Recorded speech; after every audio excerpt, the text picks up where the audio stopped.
Di satu sisi, para pendukung Joko Widodo kerap menuntut dengan keras agar terdakwa dijatuhi hukuman yang berat. Namun di sisi lain, kita bisa melihat terdakwa maupun para pendukungnya tidak pernah sekalipun menuntut agar Bapak Joko Widodo dihukum. Keinginan kami sangat sederhana, terukur, dan konstitusional. Kami hanya menuntut satu hal, agar keabsahan sebuah ijazah dapat dibuktikan secara terang-benderang di hadapan hukum dan pengadilan. Namun apa yang kita saksikan sepanjang proses peradilan ini sungguh sebuah ironi yang mendalam. Hukum acara pidana diciptakan bukan untuk mencari cara bagaimana secara sah menghukum seseorang, melainkan bagaimana menjaga agar jangan sampai ada orang yang tidak bersalah dihukum. Majelis hakim yang kami muliakan, mari kita jernihkan pandangan kita dan riuh rendahnya dinamika sosial di luar sana. Kami melihat ada dikotomi yang keliru dalam memandang perkara ini. Di satu sisi, para pendukung Joko Widodo kerap menuntut dengan keras agar terdakwa dijatuhi hukuman yang berat. Namun di sisi lain, kita bisa melihat terdakwa maupun para pendukungnya tidak pernah sekalipun menuntut agar Bapak Joko Widodo dihukum. Keinginan kami sangat sederhana, terukur, dan konstitusional. Kami hanya menuntut satu hal, agar keabsahan sebuah ijazah dapat dibuktikan secara terang-benderang di hadapan hukum dan pengadilan. Namun apa yang kita saksikan sepanjang proses peradilan ini sungguh sebuah ironi yang mendalam. Ruang pengadilan yang mulia ini ternyata sengaja atau tidak telah dipersempit ruang lingkupnya. Persidangan ini ditarik menjauh dari hulu masalahnya.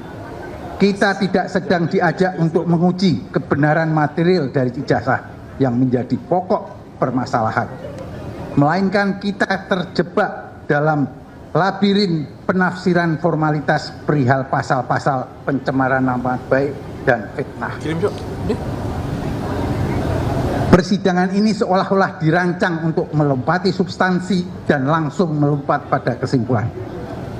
Bagaimana mungkin seorang dihukum karena dianggap memfitnah dan mencemarkan nama baik atas suatu objek, jika objek itu sendiri, yakni kebenaran atau ketidakbenaran ijazah tersebut tidak pernah dibongkar, dibuka, dan dibuktikan secara transparan di dalam sidang. Menghukum terdakwa tanpa membuktikan status hukum ijazah tersebut adalah tindakan yang menolak kebenaran itu sendiri. Majelis hakim yang kami muliakan, persidangan yang menjauhkan diri dari akar kebenaran hakiki adalah sebuah peradilan yang semu. Menghukum seorang atas dasar nama baik tanpa mau menguji kebenaran faktual di balik tuduhan tersebut adalah ketidakadilan yang dipaksakan. Oleh karena itu, melalui nota perlawanan ini dengan segala kerendahan hati, namun dengan keteguhan prinsip,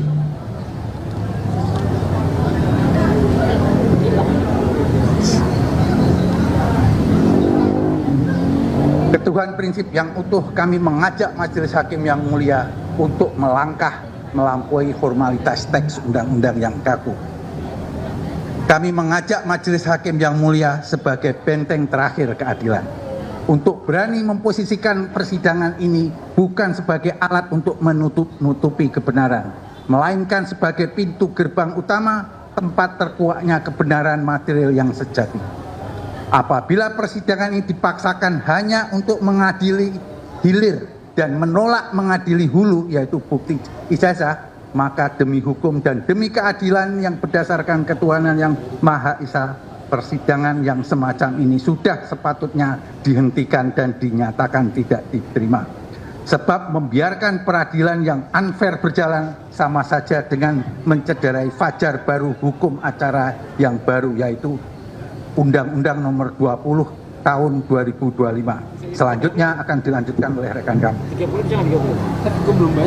Pemalu 1 pendahuluan. Yang mulia majelis hakim dan rekan penuntut umum yang saya hormati, bahwa berdasarkan pasal 206 ayat 1 Undang-Undang Nomor 20 Tahun 2025 tentang KUHP, terdakwa dan advokatnya berhak mengajukan perlawanan bahwa pengadilan tidak berwenang mengadili perkaranya, dakwaan tidak dapat diterima, atau surat dakwaan harus dibatalkan. Upaya hukum ini kami tempuh semata-mata demi menegakkan prinsip due process of law serta memohon perlindungan hukum atas hak-hak konstitusional terdakwa. Bahwa setelah meneliti secara seksama surat dakwaan nomor register perkara PDN dan seterusnya tertanggal 22 Juni 2026 yang terdiri dari dakwaan pertama primer dan subsidiar, dakwaan kedua primer dan subsidiar, dakwaan ketiga dan dakwaan keempat, kami menemukan adanya keberatan mengenai kompetensi relatif, dasar penuntutan, serta kecermatan, kejelasan, dan kelengkapan uraian surat dakwaan, sehingga nota perlawanan ini diajukan dalam kerangka pasal 206 ayat 1 Undang-Undang Nomor 20 Tahun 2025, sehingga sepatutnya dakwaan dinyatakan batal demi hukum atau tidak dapat diterima. Romawi 2. Perlawanan mengenai kewenangan mengadili atau kompetensi relatif. Bahwa asas utama kompetensi relatif dalam perkara pidana adalah locus delicti, yaitu pengadilan negeri berwenang memeriksa, mengadili, dan memutus perkara tindak pidana yang dilakukan di daerah hukumnya.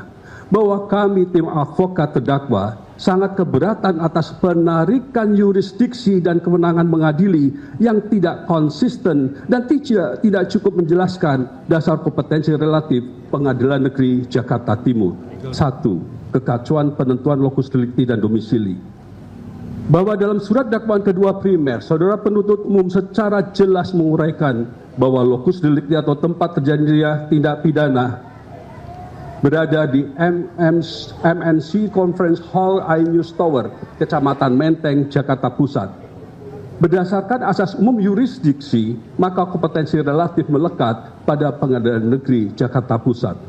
Namun, saudara penuntut umum justru keliru dalam menerapkan ketentuan hukum dengan mengutip pasal 165 ayat 2 Undang-Undang Nomor 20 Tahun 2025 tentang tempat tinggal sebagian besar saksi, lalu secara sepihak menarik kesimpulan sepihak bahwa Pengadilan Negeri Jakarta Selatan yang berwenang. Konstruksi berpikir saudara penuntut ini sudah mengalami lompatan logika yang keliru dan fatal.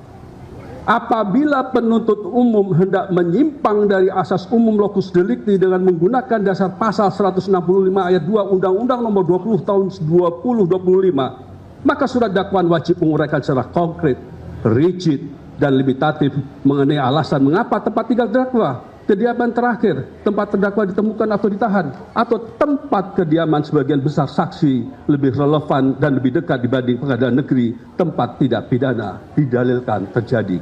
2. Ketidakjelasan dasar penunjukan Pengadilan Negeri Jakarta Timur melalui SK KMA.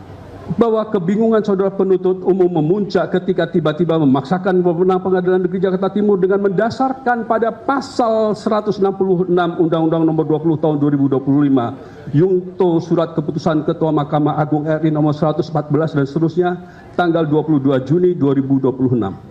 Patut dicermati, SK KMA tersebut secara limitatif dan spesifik menuju PN Jakarta Timur untuk mengadili perkara atas nama Dr. KRMT Roy Suryo Noto Diprojo dan kawan-kawan. Hal ini adalah pelanggaran terhadap azas delegatus non protes delegale, bahwa apabila SK KMA nomor 114 tahun 2026 dijadikan dasar kompetensi relatif PN Jakarta Timur, penuntut umum wajib menunjukkan bahwa SK KMA tersebut secara tegas mencakup perkara terdakwa Dr. Tifauzia Tiasuma, bukan hanya perkara atas nama Dr. KRMT Rosuryo Noto Diprojo DKK. Selain itu, penuntut umum wajib menguraikan hubungan perkara, dasar penggabungan, atau alasan penunjukan PN Jakarta Timur secara konkret di dalam surat dakwaan. Bahwa terdakwa Dr. Tifauzia Tiasuma diajukan dalam berkas perkara tunggal yang terpisah dan berdiri sendiri, memaksakan perluasan yurisdiksi PN Jakarta Timur terhadap terdakwa dengan cara menumpang pada SK KMA subjek hukum lain adalah tindakan penyelundupan hukum yurisdiksi yang mencederai asas kompetensi relatif. Bahwa surat dakwaan tidak konsisten dalam membangun dasar kompetensi relatif. Sebagian uraian menuju Jakarta Pusat, sebagian menuju Jakarta Selatan, Tetapi kesimpulannya menarik kewenangan ke Pengadilan Negeri Jakarta Timur tanpa uraian yang cukup mengenai syarat pasal 165 dan pasal 166 Undang-Undang Nomor 20 Tahun 2025. Oleh karena itu, Pengadilan Negeri Jakarta Timur secara relatif tidak berwenang mengadili terdakwa.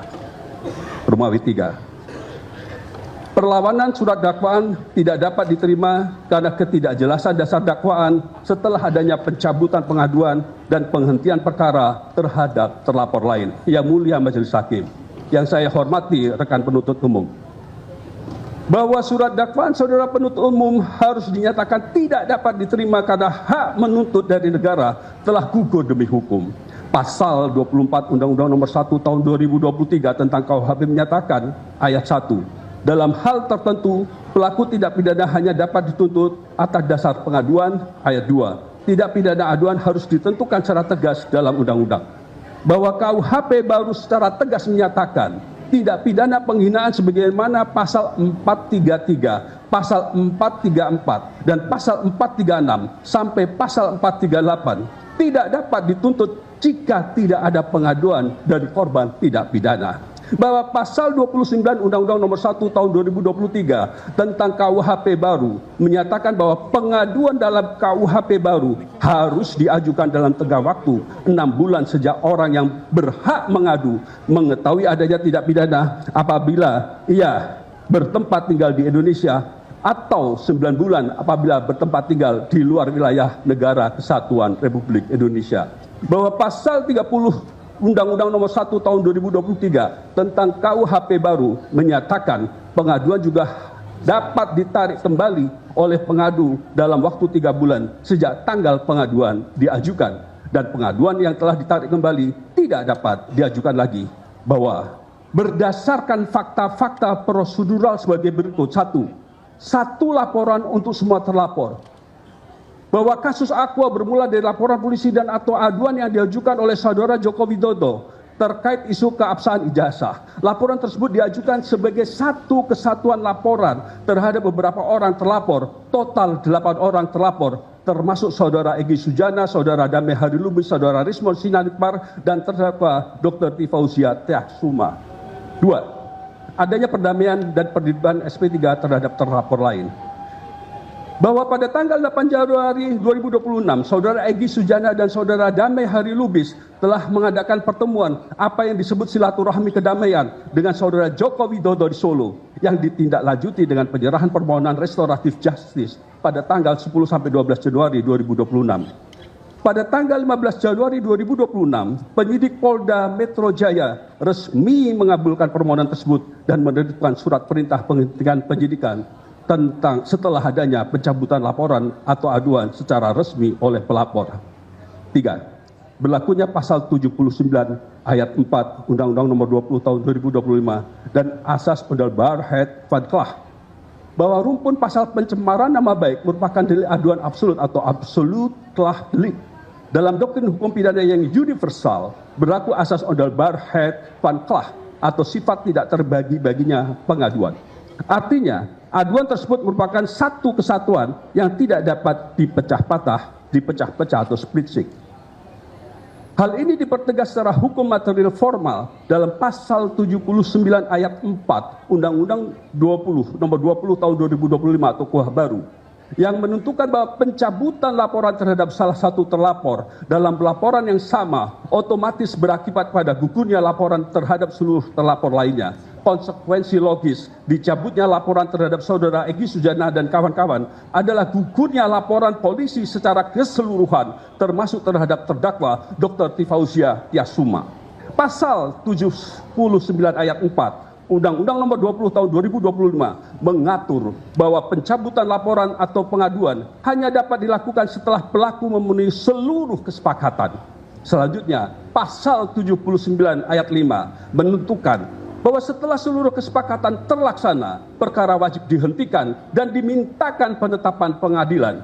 Dengan demikian, apabila dalam laporan yang sama telah terjadi pencabutan pengaduan dan penghentian perkara terhadap sebagian terlapor, penuntut umum wajib menjelaskan mengapa dasar penghentian tersebut tidak berlaku terhadap terdakwa, terutama apabila objek laporan korban atau pelapor dan rangkaian peristiwa yang didalilkan adalah sama. Bahwa pasal 79 ayat 5 menyatakan setelah seluruh kesepakatan terlaksana, perkara wajib dihentikan dan dimintakan penetapan pengadilan. Bahwa ketentuan tersebut tidak boleh dibaca secara sempit hanya sebagai administrasi penyidikan terhadap nama tertentu apabila substansi pengaduan dan nomor laporan adalah satu kesatuan. Setidak-tidaknya penuntut umum wajib menjelaskan mengapa pencabutan pengaduan dalam delik aduan absolut dapat dipilah untuk sebagian orang tetapi dipertahankan terhadap terdakwa. Bahwa apabila penuntut umum berdalih bahwa terdapat unsur delik biasa seperti pasal 32, 35 Undang-Undang ITE atau hoax, maka penuntut umum telah melakukan rekayasa kualifikasi atau dwelling in the kualifikasi. Bahwa berdasarkan jurisprudensi tetap Mahkamah Agung, putusan MA nomor 176K/PIT/2021 atau prinsip umum, suatu perkara yang bermula dari laporan polisi sebagai delik aduan atau pencemaran nama baik tidak dapat ditarik paksa menjadi delik biasa hanya karena pengadu mencabut laporannya. 4. Bahwa substansi laporan akuo murni sengketa kehormatan pribadi, yaitu ijazah mantan presiden. Jika penuntut umum memaksakan kualifikasi delik biasa untuk menghindari asas order barhead panklah, maka surat dakwaan tersebut cacat formil karena melampaui batas objek laporan polisi atau ultra petita, melenceng dari laporan awal.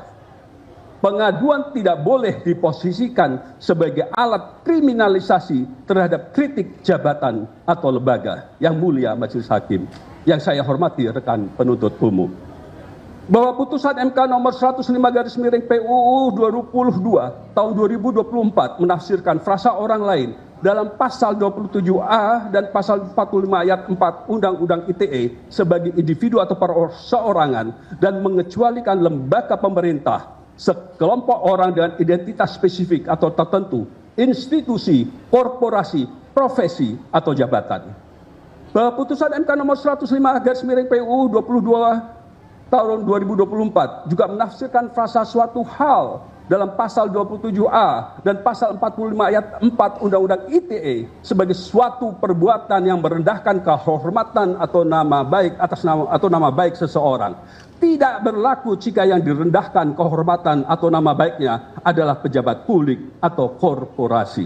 Bahwa karena perkara aku berkaitan dengan pernyataan, pertanyaan, penilaian, atau kritik terhadap isu ijazah seorang mantan presiden sebagai pejabat publik atau korporasi, maka penuntut umum wajib memisahkan secara tegas apakah dakwaan ditujukan terhadap kehormatan pribadi Saudara Joko Widodo sebagai individu, korporasi, atau pejabat publik, justru terhadap jabatan atau riwayat jabatan atau isu publik yang tidak boleh diperlakukan sebagai objek pencemaran nama baik secara kabur.